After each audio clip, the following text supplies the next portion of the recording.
Ya dah. Gas, Oke, gas, mungkin Kak Adit mungkin menanggapi kemarin kan Koko sidangnya. Mungkin ada pemberitaan bahwasannya Koko bertemu anak harus dengan syarat. Gimana Kak Adit menarik sedih kecewanya seperti apa seorang ayah?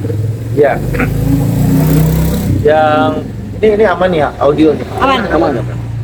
Ya, yang pasti sih untuk bertemu dengan anak pakai syarat-syarat khusus susah banget ya. Karena menurut saya itu kan memang sudah diputuskan oleh pengadilan, ya sudah tinggal jalanin aja, nggak usah pakai syarat-syaratan gitu loh, ya kan?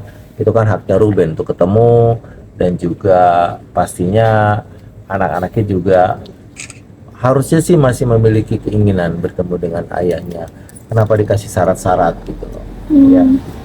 Jatuhnya apa ya, ini keegoisan ya salah satu orang tua ya menganggap ini kepentingan anak-anak lah. Iya, jadi kalau kayak begini ya, semua harus ada syaratnya dan lain sebagainya. Itu tuh jatuhnya jadi kayak memang sengaja diciptakan sebuah situasi supaya ya memang menjadi sulit gitu.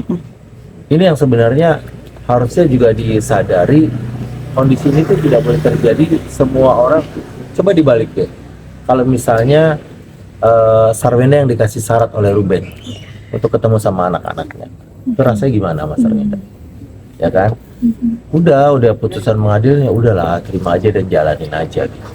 Padahal kan kemarin Koko momen ulang tahun di tanggal 15 itu sendiri ya, artinya yang ditunggu-tunggu anak-anak hadir, namun Wenda tidak memberikan izin.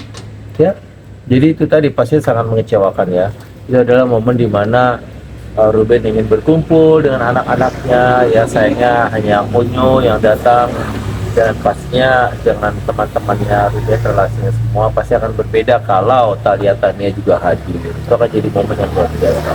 Oke, Kadit lihat nggak kalau tetap dengan ketegarannya Ruben, walaupun sebenarnya itu momen yang paling ditunggu, tapi ada syarat. Tapi Kadit lihat besokannya Ruben masih tetap hadir di sidang mediasi dengan segala macam bentuk ketegaran, walaupun sempat sedikit berkaca-kaca ya Kadit ya.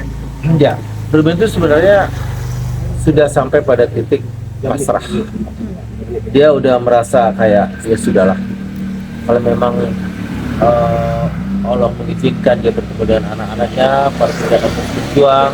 Kalau emang ini dia harus menghadapi begitu banyak kendala, ya sudahlah.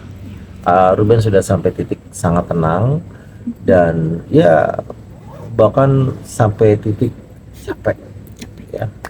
Dan ini dia nih ya, dia sampai bilang ke saya tuh, aduh, aku kayaknya pengen ngundurin diri dari entertain, ya kan?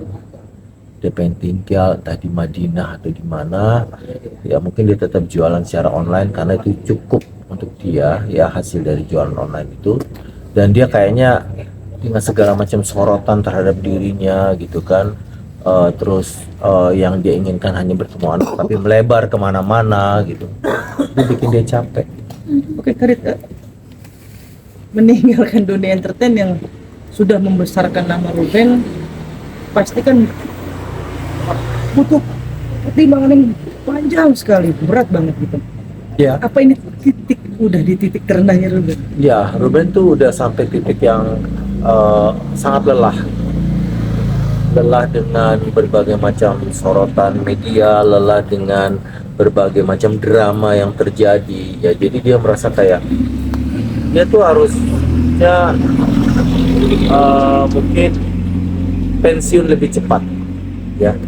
Dia pengen lebih slow living dan dia pengen benar-benar menjalani kehidupan secara lebih religius ya. Jadi tidak diganggu sana sini gitu, tidak dengan pemberitaan yang terus menerus, kemudian tiba-tiba menjadi sebuah drama-drama yang berkelanjutan, itu melelahkan. Sampai dia juga bilang, aku tuh ke mall aja udah malu Kak Adit. Gitu.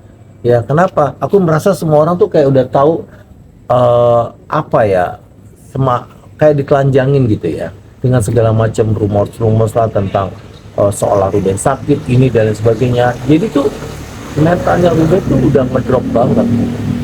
Tapi di sisi lain untungnya sebagai seorang mualaf yang benar-benar dia berusaha untuk benar-benar mendekatkan diri pada Allah, membuat kajian-kajian ya di rumahnya setiap Kamis gitu. dan dia pergaulannya juga udah betul-betul dengan insya Allah orang-orang soleh, dengan ustadz, dengan habib dan lain sebagainya. Dia udah sampai pada titik pasrah dan pengen menikmati hidupnya. Jadi ya seperti yang Ruben sampaikan di salah satu podcast kan, dia 10 juta aja sebulan itu cukup buat dia gitu. Ya kan? Artinya dengan jualan online yang selama ini dia lakukan dengan penghasilan yang cukup tinggi sebagai salah satu influencer dengan penghasilan terbesar dari jualan affiliate, dia bisa jualan di mana aja. Ya kan? Dia nggak mesti dari stasiun TV misalnya. Dia bisa jualan online di Madinah kayak di mana gitu. Sambil dia menjalankan ibadah. Nah itu udah sampai titik itu tuh Ruben. Kadit sebagai orang yang turut membesarkan nama Ruben, Kadit sedih gak sih kalau harus menyudahi di dunia entertain? Hah? Gak apa-apa, saya udah ngomong tadi. Apa aja nih bang? Iya. Sedih gak kalau harus mendengar Ruben harus berhenti dari dunia entertain? Dibilang sedih ya barangkali memang sudah saatnya ya. Ruben memang perlu istirahat sih. Jadi dia memang nggak pengen lagi ada gonjang-ganjing dalam hidupnya. Dia harus menyelamatkan mentalnya sendiri. Jadi kalau itu sebuah pilihan ya kita nggak tahu nextnya mungkin Ruben akan kembali, tapi dia butuh waktu, butuh space untuk dirinya sendiri gitu. Dan untungnya dia mendekatkan diri dengan agama, jadi nggak ada masalah. Oke. Mungkin Kadit kan ketika di persidangan itu kan mungkin terlihat Ruben mungkin sudah capek dengan keadaan sampai ogah lah memberi salam ke Sarweda karena si pemberitaan selama ini. Ini kan salah satu hal yang wajar nggak sih Adit melihat Ruben yang dia sudah lelah lah dengan situasi yang ada, dengan framing yang ada mungkin. Ya, jadi kalau menurut saya apa yang dilakukan Ruben di persidangan mungkin ya dia merasa memang harus menjaga jarak. Ya. Dia memang sudah merasa bukan waktunya untuk beramat tamah gitu ya. Kayak jadi ya Ruben pasti punya pertimbangan kenapa dia harus bersikap seperti itu. Kecewa pasti.